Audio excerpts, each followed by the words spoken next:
चल करके यहाँ कथा तक पहुँचे। कहते हैं कि बिहारी जी की महफिल को बिहारी जी सजाते हैं। बिहारी जी की महफिल को बिहारी जी सजाते हैं और बिहारी जी की कथा में वही आता है जिसे बिहारी जी बुलाते हैं। सिर्फ गांव लपराना में ही नहीं बल्कि ये जो आवाज जा रही है ये दूसरे गांव तक भी जा रही है ना। आने वाले दूर दूर से भी आ रहे हैं। अभी हमारे भैया आए थे अजय कुमार जी, ये बुटराड़ा के पास गांव पड़ता है भनेड़ा, वहां से अभी आएंगे कथा में। देखो जो आने वाला होता है वो दूर से भी आ जाता है और जो आने वाला नहीं होता वो घर के पास कथा जड़ में जब घर होता है वहां से नहीं आ पाता। तो आप सभी भक्तों पर भगवान की कृपा हो रही है, इसलिए आप यहाँ तक पहुंचे। क्यों भैया? आप ये मत सोचना कि आप अपनी मर्जी से यहाँ आए हो। आप यहाँ तक पहुंचे हो तो भगवान की मर्जी से पहुंचे हो, क्योंकि अपनी मर्जी से तो व्यक्ति एक निवाला तक मुंह में नहीं दे सकता है ना। अभी भगवान ये जो सांसें आप ले रहे हैं ये रुक जाएं, इन सांसों को रोक दें तो यहाँ तक आना तो दूर की बात, आप एक फूल की पत्ती तक नहीं उठा सकते। क्यों भैया? इसलिए आप सभी भक्तों पर भगवान की एक जो कृपा बरस रही है, आप बड़े भाग्यशाली भक्त हैं। वरना गांव में और भी लोग हैं, उन्हें तो अपने काम से फुर्सत ना। तो जो भक्त यहाँ आकर के भगवान की कथा को सुनते हैं वो बड़े प्रिय भक्त होते हैं भगवान के। आज की कथा में परीक्षित बनकर के आज के जो यजमान हैं मैया श्रीमती माया देवी जी, धर्मपत्नी मास्टर श्री भोपाल सिंह जी और मैया ललिता देवी जी, धर्मपत्नी आदित्य कुमार और इनके पुत्र हैं युवराज, नवयुग और बेटी युविका। और इस कथा में 1100 रुपए का दान भी दे रहे हैं। एक बार इस परिवार के लिए जोरदार ताली बजाएंगे। और जो दूसरे यजमान हैं पंडित जी भीम शर्मा जी, आज के यजमान वो भी हैं। तो इन दोनों परिवारों पर भगवान की कृपा सदा बनी रहे। माता लक्ष्मी की, माता अन्नपूर्णा की, धन दाने की, सुख समृद्धि की कभी कमी ना आए। सदा इनका परिवार हंसता खेलता रहे और भगवान इनके मन की हर मनोकामना को पूर्ण करे, यही व्यासपीठ से मंगल कामना करते हैं। प्रिय भक्तों, आइए प्रवेश करते हैं आज की कथा में। कल आप सभी भक्त कथा में सुन रहे थे मनु जी महाराज की 5 संतानें हुई, 3 बेटियां और 2 बेटे।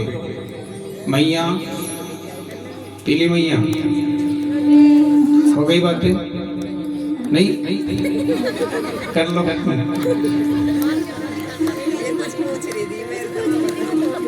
हमने कल बताया था मनु जी महाराज की 5 संतानें, 3 बेटियां और 2 बेटे। बेटियों के नाम हम 2 के बता चुके थे, 2 बेटियों की चर्चा हम सुना चुके थे।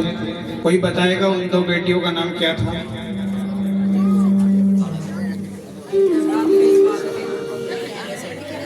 एक दिन ऐसे ही आप भी चले जाओगे। क्यों? कथा सुनने का मतलब ये नहीं है कि आकर के बैठ गए।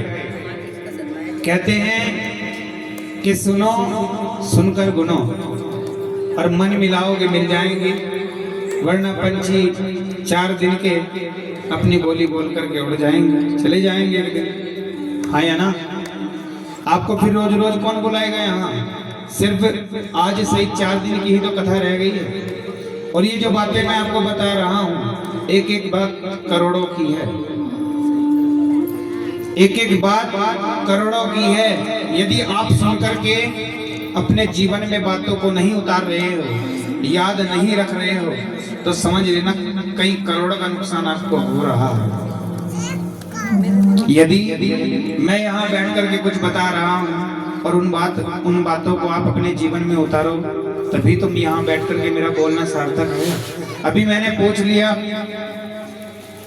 कि दो बेटियों की चर्चा मैं कल सुना चुका था, बता दो नाम, क्या नाम था उनका?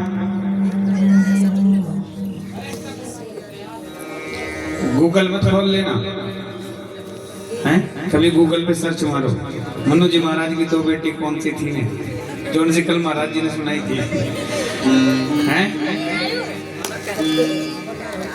उनका नाम था आकुति और देवहूति। आकुति के पुत्र, आकुति का विवाह रुचि प्रजापति से हुआ, जिनके यहाँ यज्ञ भगवान प्रकट हुए। देवहूति का विवाह कर्दम ऋषि से हुआ, जिनकी 9 बेटियां हुई।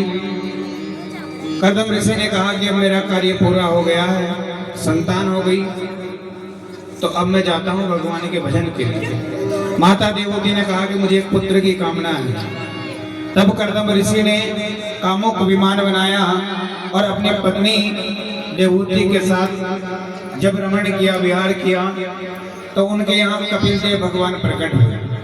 कपिल देव भगवान से माता देवहूति ने कहा कि आप प्रभु, आप तीनों लोकों के स्वामी हैं, हे प्रभु मेरे संसार में मन नहीं लगता। तब भगवान कपिल देव ने माता देवहूति को सांख्य ज्ञान दिया, दिव्य ज्ञान दिया। सांख्य ज्ञान किसे कहते हैं मेरी मां? दिव्य ज्ञान किसे कहते हैं? सांख्य ज्ञान कहते हैं जो सत्य की पहचान कराए। और सत्य क्या? सत्य क्या?